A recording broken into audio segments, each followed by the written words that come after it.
ಜೈ ಹಿಂದ್. ಎಲ್ಲರಿಗೂ ಯೂಟ್ಯೂಬ್ ಕ್ಲಾಸ್ಗೆ ಸ್ವಾಗತವನ್ನು ಕೋರುತ್ತಾ ಇವತ್ತು ನಾವು ಒಂದು ಶುಭ ಸುದ್ದಿಯನ್ನ ನಿಮ್ಗೆ ತಂದೇವಿ. ಯಾರೆಲ್ಲ ಗ್ರೂಪ್ ಡಿ ಎಕ್ಸಾಮ್ಗೆ ತಯಾರನ್ನ ನಡೆಸ್ತಾ ಇರುವಂತಹ ಮತ್ತು ಯಾರೆಲ್ಲ ಗ್ರೂಪ್ ಡಿ ಗೆ ಸೆಲೆಕ್ಷನ್ ಆಗ್ಬೇಕು ಅನ್ನುವಂತಹ ಕನಸಿಟ್ಕೊಂಡಿರುವಂತಹ ಅಭ್ಯರ್ಥಿಗಳಿಗೆ ಒಂದು ಶಾರ್ಟ್ ನೋಟಿಸ್ ಇರುವಂತದ್ದು ಈಗಾಗಲೇ ರೈಲ್ವೆ ಡಿಪಾರ್ಟ್ಮೆಂಟ್ ದಿಂದ ಅನೌನ್ಸ್ ಆಗಿದೆ. ಸೊ ಈಗಾಗಲೇ ನೀವು ಇಲ್ಲಿ ನೋಡಬಹುದು, ಇಲ್ಲಿ ಗ್ರೂಪ್ ಡಿ 2024 ಒಂದು ಈ ಒಂದು ವಿಡಿಯೋ ನಿಮ್ಗೆ ಮಾಡ್ತಾ ಇದ್ದೀವಿ.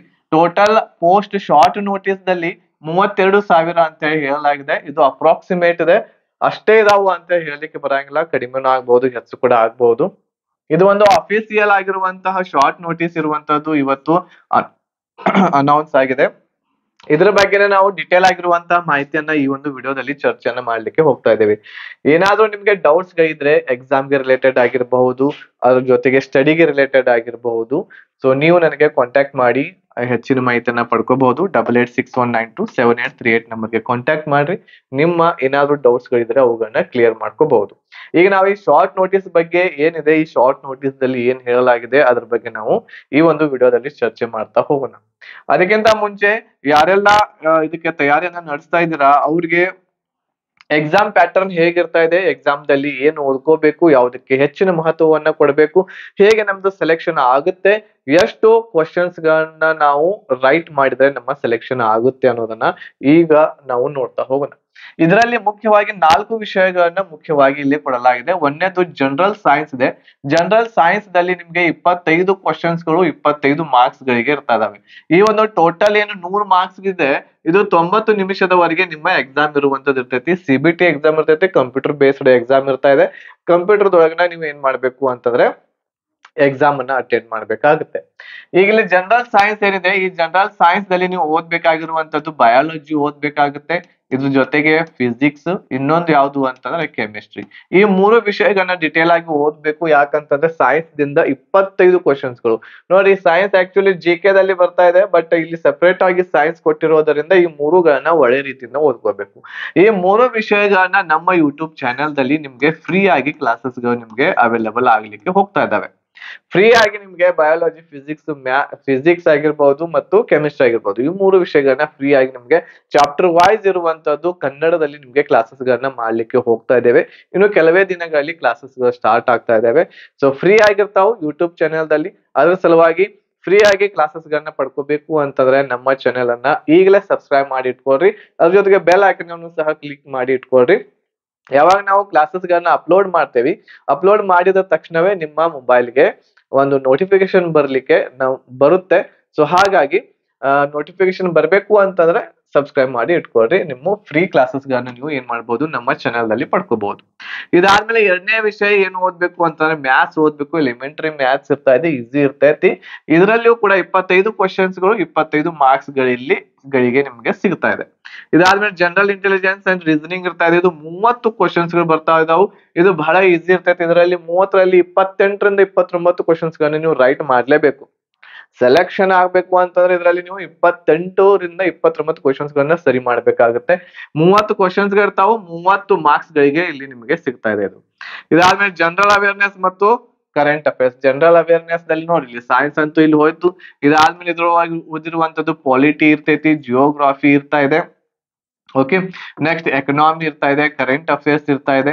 ಇವು ಎಲ್ಲವುಗಳನ್ನ ಏನ್ ಮಾಡ್ಬೇಕು ಅಂತಂದ್ರೆ ನೀವು ಜನರಲ್ ಅವೇರ್ನೆಸ್ ದಲ್ಲಿ ನೀವು ಇದರಲ್ಲಿ ಓದ್ಬೇಕಾಗುತ್ತೆ. ಇದು ಎಲ್ಲಾ ಕೂಡಿಸಿ 20 ಕ್ವಶನ್ಸ್ ಗಳು ಇರ್ತಾವೆ, 20 ಮಾರ್ಕ್ಸ್ ಗಳಿಗೆ ನಿಮ್ಗೆ ಇರ್ತಾ ಇದೆ. 100 ಕ್ವಶನ್ಸ್ ಗಳು 100 ಮಾರ್ಕ್ಸ್ ಗಳಿಗೆ ನಿಮ್ಗೆ ಈ ಒಂದು ಪೇಪರ್ ಇರ್ತೈತಿ ಗ್ರೂಪ್ ಡಿ ಇದ್ದು. ಇದರಲ್ಲಿ ಮುಖ್ಯವಾಗಿ ನೀವು ಟಾರ್ಗೆಟ್ ಮಾಡ್ಬೇಕಾಗಿರುವಂತದ್ದು ಜನರಲ್ ಸೈನ್ಸ್, ಮ್ಯಾಥ್ಸ್ ಮತ್ತು ರೀಸನಿಂಗ್. ಇವುಗಳನ್ನ ಟಾರ್ಗೆಟ್ ಮಾಡ್ಕೊಂಡ್ರೆ ಅಂತಂದ್ರ ಒಳ್ಳೆ ಸ್ಕೋರ್ ಅನ್ನ ನೀವು ಮಾಡ್ಬೋದು. ಇಲ್ಲಿ ಜನರಲ್ ಅವೇರ್ನೆಸ್ ನೀವು ಎಷ್ಟು ಓದಿದ್ರು ಕೂಡ ಕಡಿಮೆ ಐತಿ.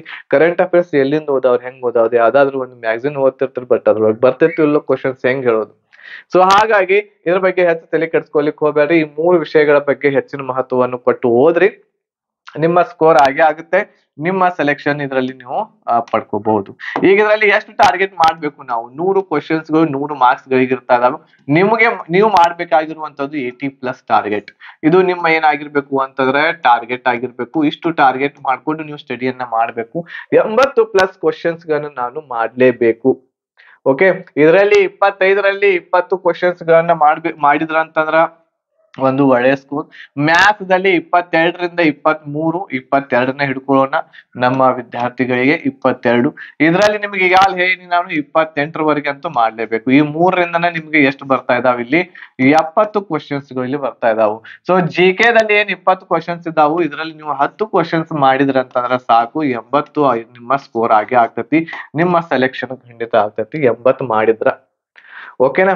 ಸೊ ಇದು ಏನು ಅಂತಂದ್ರೆ ಎಕ್ಸಾಮ್ ಪ್ಯಾಟರ್ನ್ ಈ ರೀತಿ ಇರ್ತೈತಿ. ಆಮೇಲೆ ಇವೆಲ್ಲ ಇರ್ತಕ್ಕಂಥದ್ದು ನೀವು ಓದ್ಬೇಕು ಗ್ರೂಪ್ ಡಿ ಗೆ. ಓಕೆ, ಇದಾದ್ಮೇಲೆ ನೆಕ್ಸ್ಟ್ ಈಗ ಇದೇನೆಲ್ಲ ನಿಮ್ಗೆ ಹೇಳಿದ್ನೆ ನಾನು, ಇದೆಲ್ಲ ನಿಮ್ಗೆ ಕ್ಲಾಸಸ್ ಗಳು ಬೇಕು ಅಂತಂದ್ರೆ ನಮ್ಮಲ್ಲಿ ಗ್ರೂಪ್ ಡಿ ಗೂ ಕೂಡ ಕ್ಲಾಸಸ್ ಗಳು ಇದಾವು. ಈ ಕ್ಲಾಸಸ್ ಗಳೊಳಗ ನೀವು ಈ ಕ್ಲಾಸಸ್ ಗಳಿಂದ 80+ ಇರ್ತಕ್ಕಂಥದ್ದು 80+ ಇರುವಂತದ್ದು ಸ್ಕೋರ್ ಮಾಡಬಹುದು ಈ ಕ್ಲಾಸಸ್ ಗಳನ್ನ ಕೇಳ್ಕೊಂಡು. ಇದು ನಿಮ್ಗೆ ಸಂಪೂರ್ಣವಾಗಿ ಕನ್ನಡ ಭಾಷೆಯಲ್ಲಿ ಇರ್ತಾ ಇದೆ. ನೀವು ಈ ಕ್ಲಾಸಸ್ ಗಳನ್ನ ಒಳ್ಳೆ ರೀತಿಯಿಂದ ನೋಡಿ ಮಾಡಿದ್ರ ಅಂತಂದ್ರ ನಿಮ್ಮ ಸ್ಕೋರ್ 80+ ವರೆಗೆ ಆಗುತ್ತೆ. ಇದು ಕಂಪ್ಲೀಟ್ ಪ್ಯಾಕೇಜ್ ನಿಮಗೆ ಆಫರ್ ಫೀಸ್ ದಲ್ಲಿ 1,001 ರೂಪಾಯಿದಲ್ಲಿ ಸಿಗ್ತಾ ಇದೆ. ಇದು ಆಕ್ಚುಲಿ 1,500 ರೂಪಾಯಿ ಒಂದು ಪ್ಯಾಕೇಜ್ ಐತಿ. ಬಟ್ ನಿಮಗೆ ಆಫರ್ ದಲ್ಲಿ 1,001 ರೂಪಾಯಿದಲ್ಲಿ 500 ರೂಪಾಯಿಯ ರಿಯಾಯಿತಿಯೊಂದಿಗೆ ಡಿಸ್ಕೌಂಟ್ ದೊಂದಿಗೆ ನಿಮಗೆ 1,001 ರೂಪಾಯಿದಲ್ಲಿ ಆಫರ್ ಫೀಸ್ ಇದೆ. ಲಿಮಿಟೆಡ್ ಪೀರಿಯಡ್ ಇದೆ, ಅಂದ್ರೆ ಕಡಿಮೆ ಅವಧಿಯೊಳಗೆ ನಾವು ನಿಮ್ಗೆ ಇದನ್ನು ಕೊಡ್ತಾ ಇದ್ದೇವೆ. ಬೇಗನೆ ನೀವು ಜಾಯಿನ್ ಆದ್ರೆ ಅಂದ್ರೆ 1,001 ರೂಪಾಯಿದೊಳಗೆ ನೀವು ಈ ಕೋರ್ಸ್ ಅನ್ನ ಪಡ್ಕೋಬಹುದು. ಇದರಲ್ಲಿ ನಿಮಗೆ ಏನೇನ್ ಸಿಗ್ತೈತಿ, ಎಲ್ಲಾ ಸಬ್ಜೆಕ್ಟ್ ಗಳ ರೆಕಾರ್ಡೆಡ್ ಕ್ಲಾಸಸ್ ಅಂತಂದ್ರ ಜನರಲ್ ಸೈನ್ಸ್, ಈಗೇನ್ ಹೇಳಿ ನಿಮಗೆ ಜನರಲ್ ಸೈನ್ಸ್, ಮ್ಯಾಥ್ಸ್, ರೀಸನಿಂಗ್, ಆಮೇಲೆ ಕರೆಂಟ್ ಅಫೇರ್ಸ್, ಅದ್ರ ಜೊತೆಗೆ GK GS ಇವು ಎಲ್ಲವುಗಳ ರೆಕಾರ್ಡೆಡ್ ಕ್ಲಾಸಸ್ ಗಳು ನಿಮ್ಗೆ ಈ ಒಂದು ಪ್ಯಾಕೇಜ್ ಅಲ್ಲಿ ಸಿಗ್ತೈತಿ. ಅದ್ರ ಜೊತೆಗೆ PDF notes, mock test, previous year question paper, proper ಆಗಿರುವಂತ ಗೈಡೆನ್ಸ್, ಈ ಸಂಪೂರ್ಣ ಪ್ಯಾಕೇಜ್ ಅಲ್ಲಿ ಇಷ್ಟೆಲ್ಲ ನಿಮ್ಗೆ ಸಿಗ್ತಾ ಇದೆ. ಇದನ್ನ ನೀವು ತಗೋಬಹುದು. ಹೆಚ್ಚಿನ ಮಾಹಿತಿಗಾಗಿ ಮತ್ತೆ ಕಾಂಟ್ಯಾಕ್ಟ್ ಮಾಡ್ರಿ. 8861927838 ನಂಬರ್ಗೆ ಕಾಂಟ್ಯಾಕ್ಟ್ ಮಾಡ್ರಿ. ಬೇಗನೆ ಜಾಯಿನ್ ಆಗ್ರಿ. ಇನ್ನು ನಿಮ್ಮ ಹತ್ರ ಬಹಳಷ್ಟು ಟೈಮ್ ಇದೆ. ಆ ಟೈಮ್ ಒಳಗಡೆ ನೀವು ನಿಮ್ಮ ಪ್ರಿಪರೇಷನ್ ಅನ್ನು ನಡೆಸ್ರಿ. ಇನ್ನ 1 ತಿಂಗಳು 2 ತಿಂಗಳು ಇರ್ತೈತೆ, ಅವಾಗ ನೀವು ಪ್ರಿಪರೇಷನ್ ಮಾಡಿದ್ರ ಅಂತಂದ್ರ ಇಷ್ಟೆಲ್ಲ ಸಿಲೆಬಸ್ ಅನ್ನ ಮುಗಿಸ್ಲಿಕ್ಕೆ ಆಗಂಗಿಲ್ಲ. ಸೊ ಅದ್ರ ಸಲುವಾಗಿ ಈಗ್ಲಿಂದಲೇ ನೀವು ನಿಮ್ಮ ಸ್ಟಡಿಯನ್ನ ಮಾಡ್ಕೊಂತ ಹೋದ್ರಿ ಅಂತಂದ್ರ ನೀವು ಮುಗಿಸಬಹುದು ನಿಮ್ಮ ಸಿಲೆಬಸ್ ಅನ್ನ. ಈಗ ಇಲ್ಲಿ ನಾವು ಶಾರ್ಟ್ ನೋಟಿಸ್ ದಲ್ಲಿ ಏನೇನಿದೆ ಅನ್ನೋದನ್ನ ನೋಡೋಣ. ಇಲ್ಲಿ ಶಾರ್ಟ್ ನೋಟಿಸ್ ಇದು ಲೆವೆಲ್ 1 ಇಲ್ಲಿ ನಿಮ್ಗೆ ಕಾಣ್ತಾ ಇರ್ಬೋದು. ಲೆವೆಲ್ 1 ಅಂತಂದ್ರ ಏನ್ ಹೇಳ್ರಿ, ಇಲ್ಲಿ ಲೆವೆಲ್ 1 ಅಂದ್ರೆ ಇದು ಗ್ರೂಪ್ ಡಿ ಇದ್ದು. ಇದು ಅಪ್ಲಿಕೇಶನ್ಸ್ ಗಳು ಸ್ಟಾರ್ಟ್ ಆಗೋದು 23 ಜನವರಿಯಿಂದ. ಯಾವಾಗ್ಲಿಂದ ಸ್ಟಾರ್ಟ್ ಆಗ್ತಾ ಇದಾವು, 23 ಜನವರಿ 2025ರಿಂದ ನಿಮ್ಮ ಅಪ್ಲಿಕೇಶನ್ಸ್ ಗಳು ಸ್ಟಾರ್ಟ್ ಆಗ್ತಾವು. 22 ಫೆಬ್ರವರಿ 2025ಕ್ಕೆ ಕ್ಲೋಸ್ ಆಗ್ತಾವು. ಸೊ 23 ಜನವರಿದಿಂದ ನಿಮ್ಮ ಅಪ್ಲಿಕೇಶನ್ ಸ್ಟಾರ್ಟ್ ಆಗ್ತಾವು. ಓಕೆನಾ. ಇದಾದ್ಮೇಲೆ ಇದರ ಒಂದು ಪೇಮೆಂಟ್ ಇರುವಂತದ್ದು 18,000 ಎಲ್ಲವುಗಳನ್ನ ಕೂಡಿಸಿದ್ವಿ ಅಂತಂದ್ರೆ ಒಂದು 30ರಿಂದ 35,000 ರೂಪಾಯಿ ನಿಮ್ಗೆ ಫಸ್ಟ್ ಪೇಮೆಂಟ್ ನಿಮ್ಗೆ ಇದರಲ್ಲಿ ಸಿಗ್ತಾ ಇದೆ. ಇದಾದ್ಮೇಲೆ ಈಗ ಎಜುಕೇಶನ್ ಕ್ವಾಲಿಫಿಕೇಶನ್ ಇದ ಬಹಳಷ್ಟು ಜನ ಕೇಳ್ತಾ ಇದ್ರು, ಎಜುಕೇಶನ್ ಕ್ವಾಲಿಫಿಕೇಶನ್ ಏನಿದೆ ಸರ್ ಅಂತೇಳಿ. ಇದ್ರ ಬಗ್ಗೆ ಇನ್ನೂವರೆಗೂ ಕೂಡ ಇಲ್ಲಿ ಡಿಟೇಲ್ ಆಗಿ ಮಾಹಿತಿ ಬಂದಿಲ್ಲ. ಇದು ಶಾರ್ಟ್ ನೋಟಿಸ್ ಇರೋದ್ರಿಂದ ಇಷ್ಟ ನಮ್ಗೆ ಮಾಹಿತಿ ಗೊತ್ತಿದೆ. ಇದರಲ್ಲಿ ಇನ್ನು ಇದು 10th ಮೇಲೆ ಹಾಕ್ಲಿಕ್ಕೆ ಬರುತ್ತೋ ಇಲ್ಲೋ, ಅಥವಾ 10th+ ITI ಆಗಿರ್ಬೇಕು ಅನ್ನೋದನ್ನು ಇನ್ನೂ ಖಂಡಿತ ಕ್ಲಿಯರ್ ಆಗಿಲ್ಲ. ಇದು ಯಾವಾಗ ಆಗ್ತೈತಿ ಅಂತಂದ್ರೆ ಫುಲ್ ನೋಟಿಫಿಕೇಶನ್ ಯಾವಾಗ ಬರ್ತೈತಿ ಗ್ರೂಪ್ ಡಿ ಇದ್ದ ಅವಾಗ ಇದು ಕ್ಲಿಯರ್ ಆಗ್ತೈತಿ. ಆದ್ರೂ ಕೂಡ ನಾನು ಇಲ್ಲಿ ಒಂದು ಹೇಳಲಿಕ್ಕೆ ಬಯಸ್ತೇನೆ, ITI ದವರಂತೂ ಹಾಕಬಹುದು ಈ ಅಪ್ಲಿಕೇಶನ್. ಬಟ್ 10th ಆಗಿರ್ತಕ್ಕಂಥ ಅಭ್ಯರ್ಥಿಗಳಿಗೆ 20% ವೇಕೆನ್ಸಿಗಳು ನಿಮ್ಗೆ ಇದರಲ್ಲಿ ಸಿಗ್ತಾವು. ನೀವು ಕೂಡ ಬರೀ 10th ಆಗಿದ್ರು ಕೂಡ ನೀವು ಈ ಒಂದು ಅಪ್ಲಿಕೇಶನ್ ಅನ್ನ ಸಲ್ಲಿಸಲಿಕ್ಕೆ ಅವಕಾಶ ಮಾಡಿ ಕೊಡ್ತಾರು. ನೀವು ಕೂಡ ಈ ಒಂದು ಅಪ್ಲಿಕೇಶನ್ ಅನ್ನ ಸಲ್ಲಿಸಬಹುದು. ಓಕೆ, 20% ವೇಕೆನ್ಸಿ ಅಂದ್ರೆ 30,000 ಏನಿದಾವಲ್ಲ, 32,000 ಏನಿದಾವಲ್ಲ ಇಲ್ಲಿ, ಈ 32,000ದಲ್ಲಿ 20% ಅಷ್ಟು ವೇಕೆನ್ಸಿ ಇರ್ತಾವ. ಅದಕ್ಕೆ 10th ಆಗಿರ್ತಕ್ಕಂಥ ಅಭ್ಯರ್ಥಿಗಳನ್ನು ಕೂಡ ಇದಕ್ಕೆ ಅಪ್ಲಿಕೇಶನ್ ಅನ್ನ ಸಲ್ಲಿಸಬಹುದು. ಈಗ ಇದಾದ್ಮೇಲೆ ಇಲ್ಲಿ ಏಜ್ ಇರುವಂತದ್ದು 18ರಿಂದ 36 ವರ್ಷ ಕೊಟ್ಟಾರೆ. 18ರಿಂದ 36 ವರ್ಷದ ಒಳಗಿರುವಂತಹ ಎಲ್ಲಾ ಅಭ್ಯರ್ಥಿಗಳು ಏನ್ ಮಾಡಬಹುದು, ಈ ಒಂದು ಅಪ್ಲಿಕೇಶನ್ ಅನ್ನ ಸಲ್ಲಿಸಬಹುದು. ಏಜ್ ಡೇಟ್ ಯಾವ್ದಿದೆ ಇಲ್ಲಿ, ಡೇಟ್ ಅನ್ನ ನಿಮಗೆ ಕೊಟ್ಟಾರು 1/7/2025 ಕ್ಯಾಲ್ಕುಲೇಟ್ ಮಾಡ್ಬೇಕು. ಅಂದ್ರೆ ಇಲ್ಲಿಂದ ಕ್ಯಾಲ್ಕುಲೇಟ್ ಮಾಡ್ಬೇಕು. ಇಲ್ಲಿಂದ ಕ್ಯಾಲ್ಕುಲೇಟ್ ಮಾಡಿ ನಿಮ್ಗೆ 18 ವರ್ಷ ಪೂರ್ತಿ ಆಗಿರ್ಬೇಕು ಮತ್ತು 26 ವರ್ಷದ ಒಳಗಡೆ ನೀವು ಇದ್ರ ಅಂತಂದ್ರ ಈ ಒಂದು ಗ್ರೂಪ್ ಡಿ ಗೆ ಅಪ್ಲಿಕೇಶನ್ ಅನ್ನು ನೀವು ಸಲ್ಲಿಸಬಹುದಾಗಿದೆ. ಓಕೆನಾ, ಕ್ಲಿಯರ್ ಆಯ್ತಾ. ಏಜ್ ಬಗ್ಗೆ ಆಯ್ತು, ಆಮೇಲೆ ಕ್ವಾಲಿಫಿಕೇಶನ್ ಬಗ್ಗೆ ಹೇಳಿದೆ ನಿಮಗೆ, ಆಮೇಲೆ ಯಾವಾಗ್ಲಿಂದ ಪ್ರಾರಂಭ ಆಗ್ತಾವು, ಯಾವಾಗಿನವರೆಗೆ ಇರ್ತಾವು, ನಿಮ್ಮ ಸ್ಯಾಲ್ರಿ ಏನಿರ್ತೈತೆ ಅನ್ನೋದು ಕೂಡ ನಿಮ್ಗೆ ಹೇಳಿದೆ. ಈಗ ಈ ಎಕ್ಸಾಮಿನೇಷನ್ಗೆ ಫೀಸ್ ಇರುವಂತದ್ದು 500 ರೂಪಾಯಿ ಇದೆ. ಜನರಲ್ ಕ್ಯಾಟಗರಿದವರಿಗೆ ನೀವು 500 ರೂಪಾಯಿ ಫೀಸ್ ಅನ್ನ ತುಂಬಿ ಈ ಅಪ್ಲಿಕೇಶನ್ ಅನ್ನ ಸಲ್ಲಿಸಬಹುದು. ಇದಾದ್ಮೇಲೆ ನೀವು ಎಕ್ಸಾಮ್ಗೆ ಹೋಗಿ ಅಟೆಂಡ್ ಆದ್ರೆ ಅಂತಂದ್ರೆ 400 ರೂಪಾಯಿ ನಿಮಗೆ ಮತ್ತೆ ಹೊಳ್ಳಿ ನಿಮ್ಮ ಅಕೌಂಟಿಗೆ ಅವರು ಹಾಕ್ತಾರೆ. ಅದೇ ರೀತಿ PWBD female transgender ex service men ಆಗಿರ್ಬೋದು, SC ST ಕ್ಯಾಟಗರಿದವರು, ಆಮೇಲೆ ಮೈನಾರಿಟಿ ಕಮ್ಯುನಿಟೀಸ್ ಆಗಿರ್ಬೋದು, EBC ದವರು ಆಗಿರ್ಬೋದು. ಈ ಎಲ್ಲಾ ಅಭ್ಯರ್ಥಿಗಳಿಗೆ 250 ರೂಪಾಯಿ ಫೀಸ್ ಇದೆ. ಈ 250 ರೂಪಾಯಿ ಫೀಸ್ ಅನ್ನ ಕಟ್ಟಿ ಎಕ್ಸಾಮ್ ಅನ್ನ ನೀವು ಬರಿಬಹುದು. ಎಕ್ಸಾಮ್ಗೆ ಹೋಗಿ ಅಟೆಂಡ್ ಆದ್ಮೇಲೆ 250 ರೂಪಾಯಿ ನಿಮ್ಗೆ ಮತ್ತೆ ಹೊಳ್ಳಿ ಅವರು ನಿಮ್ಮ ಅಕೌಂಟ್ಗೆ ಹಾಕ್ತಾರ. ಓಕೆನಾ. ಸೊ ಇಷ್ಟು ಏನು ಅಂತಂದ್ರೆ ಮಾಹಿತಿ ನಮಗೆ ಈ ಒಂದು ಶಾರ್ಟ್ ನೋಟಿಸ್ ದಲ್ಲಿ ನಮಗೆ ಸಿಗ್ತಾ ಇದೆ. ಸೊ ಈ ಲೆವೆಲ್ 1 ಗ್ರೂಪ್ ಡಿ ಏನಿದೆ, ಯಾರೆಲ್ಲ ಕನಸನ್ನ ಇಟ್ಕೊಂಡಿರಿ ಅವ್ರು ಏನಪ್ಪಾ ಅಂತಂದ್ರ ಈಗ್ಲಿಂದನ ನಿಮ್ಮ ಸ್ಟಡಿಯನ್ನ ನಡೆಸ್ರಿ. ಯಾಕೆ ಈಗ್ಲಿಂದನ ಮಾಡನಾಕತ್ತೇನೆ ಅಂತಂದ್ರ ನಿಮ್ಮ ಎಕ್ಸಾಮ್ ಆಗೋದು ಯಾವಾಗ ಅಂತಂದ್ರ ಈ ಒಂದು ಗ್ರೂಪ್ ಡಿ ಇದೇನು ಗ್ರೂಪ್ ಡಿ ಇದೆ ಇದ್ರ ಒಂದು ಎಕ್ಸಾಮ್ ನಿಮ್ದು ಆಗೋದು ಯಾವಾಗ ಅಂತಂದ್ರ ಬಹುಶಃ ಜೂನ್ ಅಥವಾ ಜುಲೈ 2025 ಏನ್ ಮಾಡ್ತಾರ ಅಂದ್ರೆ ಎಕ್ಸಾಮ್ ಅನ್ನ ಕಂಡಕ್ಟ್ ಮಾಡ್ತಾರ ನಿಮ್ಗೆ. ಸೊ ಈ ಎಕ್ಸಾಮ್ಗೆ ನಿಮ್ಗೆ ಮಿನಿಮಮ್ ಇರ್ತಕ್ಕಂಥದ್ದು 6 ಮಂತ್ ವರೆಗೆ ನಿಮ್ಗೆ ಟೈಮ್ ಇದೆ. 6 ತಿಂಗಳವರೆಗೆ ನಿಮ್ಗೆ ಟೈಮ್ ಇದೆ. ಈ 6 ತಿಂಗಳಲ್ಲಿ ನೀವು ಹೆಂಗ್ ಬೇಕಾದಂಗ್ ಸ್ಟಡಿಯನ್ನ ಮಾಡಬಹುದು, ಪ್ರಿಪರೇಷನ್ ಮಾಡಬಹುದು. ಇದೇನ್ ಸಿಲೆಬಸ್ ಇದೆಯಲ್ಲ ಇದ್ರಲ್ಲಿ ನಿಮ್ಗೆ ಜನರಲ್ ಸೈನ್ಸ್, ಮ್ಯಾಥ್ಸ್, ರೀಸನಿಂಗ್, ಆಮೇಲೆ ಕರೆಂಟ್ ಅಫೇರ್ಸ್ ಜೊತೆಗೆ GK GS ಇವು ಎಲ್ಲವುಗಳನ್ನ ಕಂಪ್ಲೀಟ್ ಮಾಡ್ಬೇಕಂದ್ರೆ 6 ಮಂತ್ ಇನಫ್ ಇದೆ. 6 ಮಂತ್ಸ್ ದಲ್ಲಿ ಒಳ್ಳೆ ರೀತಿಯಿಂದ ಪ್ರಿಪರೇಷನ್ ಅನ್ನ ಮಾಡಬಹುದು, ಸಿಲೆಬಸ್ ಕಂಪ್ಲೀಟ್ ಮಾಡಬಹುದು. ಆಮೇಲೆ ಅವುಗಳನ್ನ ಬಹಳಷ್ಟು ಸಲ ರಿವಿಷನ್ ಕೂಡ ಮಾಡಬಹುದು. ಬರೀ ಸಿಲೆಬಸ್ ಕಂಪ್ಲೀಟ್ ಮಾಡೋದು ಅಷ್ಟೇ ಇರೋದಿಲ್ಲ, ಅದನ್ನ ಸರಿಯಾಗಿ ರಿವಿಷನ್ ಮಾಡ್ಬೇಕಾಗುತ್ತೆ. ಅಂದಾಗ್ಲೇ ಮಾತ್ರ ನಿಮ್ಗೆ ಪರ್ಫೆಕ್ಟ್ ಆಗ್ತೀರಾ, ಒಂದು 80+ ಸ್ಕೋರ್ ಅನ್ನ ಮಾಡಬಹುದು. ಈ ಕೆಲವೊಬ್ರು ಈ ಒಂದೇನು ಸಿಲೆಬಸ್ ಐತಿ, ಸಿಲೆಬಸ್ ಕಂಪ್ಲೀಟ್ ಮಾಡಂಗಿಲ್ಲ, ಇನ್ನು ರಿವಿಷನ್ ಅಂತೂ ದೂರ ಉಳಿತದ. ಸೊ ಯಾಕಂತಂದ್ರ ಅವಾಗ ಲಾಸ್ಟಿಗೆ 1 ತಿಂಗಳು ಇರ್ತೈತಿ ಎಕ್ಸಾಮ್, ಅವಾಗ ಪ್ರಿಪರೇಷನ್ ಮಾಡಕ್ ಸ್ಟಾರ್ಟ್ ಮಾಡ್ತಾರ ಅವ್ರು. ಅಂತವ್ರದ್ದು ಯಾವಾಗ್ಲೂ ಆಗಂಗಿಲ್ಲ ಸೆಲೆಕ್ಷನ್. ಸೊ ಹಾಗಾಗಿ ಇವುಗಳನ್ನೆಲ್ಲಾ ಮ್ಯಾಥ್ಸ್ ರೀಸನಿಂಗ್ ಪ್ರಾಕ್ಟೀಸ್ ಮಾಡ್ಬೇಕಾಗ್ತೈತಿ. ಸೈನ್ಸ್ ಇರ್ತಕ್ಕಂಥದ್ದು ಓದ್ಬೇಕಾಗತ್ತೆ. ಬಹಳಷ್ಟು ಆರ್ಟ್ಸ್ ದಿಂದ ಬಂದಿರತಕ್ಕಂಥವ್ರ ವಿದ್ಯಾರ್ಥಿಗಳು ಇದ್ರೆ ಅಂದ್ರೆ ಸೈನ್ಸ್ ಬಗ್ಗೆ ಅಷ್ಟು ನಾಲೆಜ್ ಇರ್ಲಿಲ್ಲ ಅಂತಂದ್ರ ಇದರಲ್ಲಿ ಕೆಲವೊಂದಿಷ್ಟು ವರ್ಡ್ಸ್ ಗಳು ಬರ್ತಾವು, ಟಫ್ ಇರ್ತಾವು, ಅವುಗಳನ್ನ ನೆನಪಿಟ್ಕೊಳ್ಲಿಕ್ಕೆ ಕಷ್ಟ ಆಗುತ್ತೆ. ಪದೇ ಪದೇ ನೀವು ರಿವಿಷನ್ ಮಾಡಿದ್ರ ಅಂತಂದ್ರ ಮಾತ್ರ ಅವುಗಳು ನಿಮ್ಗೆ ನೆನಪು ಇರ್ತಾವಿಲ್ಲ ಅಂತಂದ್ರ ಆಗಂಗಿಲ್ಲ. ಓಕೆ, ಕರೆಂಟ್ ಅಫೇರ್ಸ್ ಇರ್ತೈತಿ, GK GS ಇರ್ತೈತಿ, ಅವುಗಳನ್ನ ಎಲ್ಲವುಗಳನ್ನ ಓದ್ಬೇಕಾಗುತ್ತೆ. 6 ತಿಂಗಳಿದೆ, ಒಳ್ಳೆ ಒಂದು ಟೈಮ್ ಇದೆ. ನೀವು ಈ ಟೈಮ್ ಅನ್ನ ಯುಟಿಲೈಸ್ ಮಾಡ್ಕೊಂಡು ಈ ಸಲ ನಂದು ಗ್ರೂಪ್ ಡಿ ಸೆಲೆಕ್ಷನ್ ಆಗ್ಲೇಬೇಕು, ನನಗೆ ನೌಕರಿ ಸಿಗಬೇಕು ಅಂತ ಹೇಳಿ ನಿಮ್ಮ ಮನಸ್ಸೊಳಗೆ ಇತ್ತು ಅಂತಂದ್ರೆ ಬೇಗನೆ ಇರುವಂತದ್ದು ಈ ಒಂದು ಕೋರ್ಸ್ ಗೆ ಜಾಯಿನ್ ಆಗ್ರಿ. ಆಫರ್ ಫೀ ಐತಿ 1001 ರೂಪಾಯಿದಲ್ಲಿ. ಬೇಗನೆ ಜಾಯಿನ್ ಆಗ್ರಿ, ಎಲ್ಲ ಇರ್ತಕ್ಕಂಥದ್ದು ಕಂಪ್ಲೀಟ್ ಪ್ಯಾಕೇಜ್ ನಿಮಗೆ ಸಿಗ್ತೈತಿ. ಸೈನ್ಸ್ ಎಲ್ಲಾ classes, maths, reasoning, GK GS, current affairs ಎಲ್ಲ ನಿಮ್ಗೆ ಕಂಪ್ಲೀಟ್ ಎಲ್ಲ ಇದ್ರೊಳಗೆ ಒಂದೊಳಗನೆ ಸಿಗ್ತೈತಿ.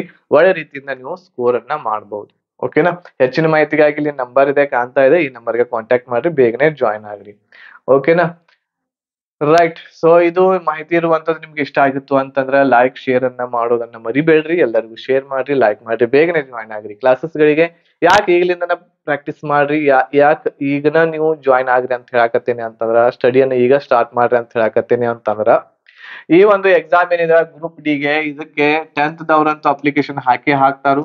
ಅದ್ರ ಜೊತೆಗೆ PUC ಅಂತಂದ್ರೆ 12th ಆಗಿರುವಂತವ್ರು ಕೂಡ ಅಪ್ಲಿಕೇಶನ್ ಹಾಕ್ತಾರು.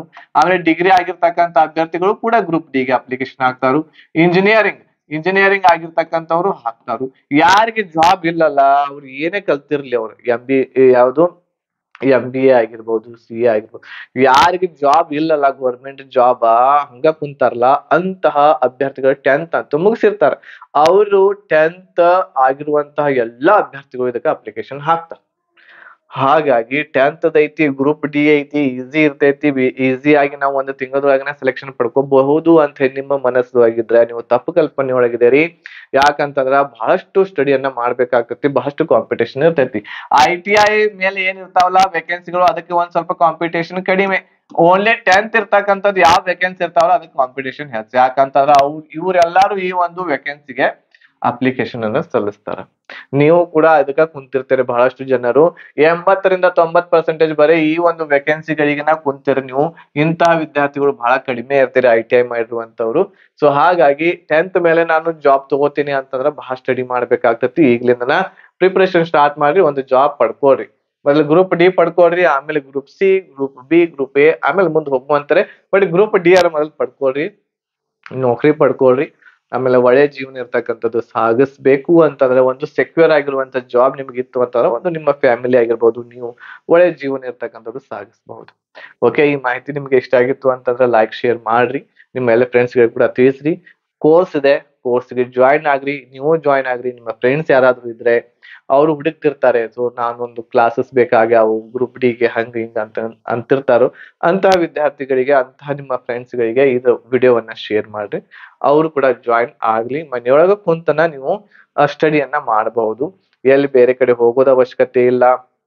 ಆಮೇಲೆ ಅಲ್ಲಿ ಆಫ್ಲೈನ್ ಹೋಗಿ ಅಲ್ಲಿ ರೂಮ್ ಮಾಡೋದು, ರೂಮದ ಬಾಡಿಗೆ ಕಟ್ಟೋದು, ಅಲ್ಲಿ ಮೆಸ್ದ ಬಾಡಿಗೆ ಅದು ಮೆಸ್ದ ಒಂದು ಅಮೌಂಟ್ ಅನ್ನ ಕಟ್ಟೋದು, ಅದೆಲ್ಲ ಮಾಡುವಂತದ್ದಿಲ್ಲ. ಮನೆಯೊಳಗನೆ ಒಂದು ರೂಮ್ ಇತ್ತು ಅಂತಂದ್ರೆ ಒಂದು ರೂಮ್ ಒಳಗೆ ಒಳ್ಳೆ ರೀತಿಯಿಂದ ಮೊಬೈಲ್ ಒಂದಿತ್ತು ಅಂತಂದ್ರೆ ಸ್ಕ್ರೀನ್ ಟಚ್ ಒಳ್ಳೆ ರೀತಿಯಿಂದ ಪ್ರಿಪರೇಷನ್ ಮಾಡಬಹುದು ನೀವು ಮನೆಯೊಳಗೆ ಕುಂತನ. ಬೇರೆ ಎಲ್ಲಿಯೂ ಹೋಗುವಂತ ಅವಶ್ಯಕತೆ ನಿಮ್ಗೆ ಬೀಳಂಗಿಲ್ಲ.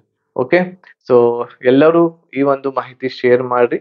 ಮತ್ತೆ ಒಂದು ಹೊಸದಾಗಿರುವಂತ ವಿಡಿಯೋದೊಂದಿಗೆ ಭೇಟಿ ಆಗ್ತೇನೆ. ಧನ್ಯವಾದಗಳು. ಜೈ ಹಿಂದ್.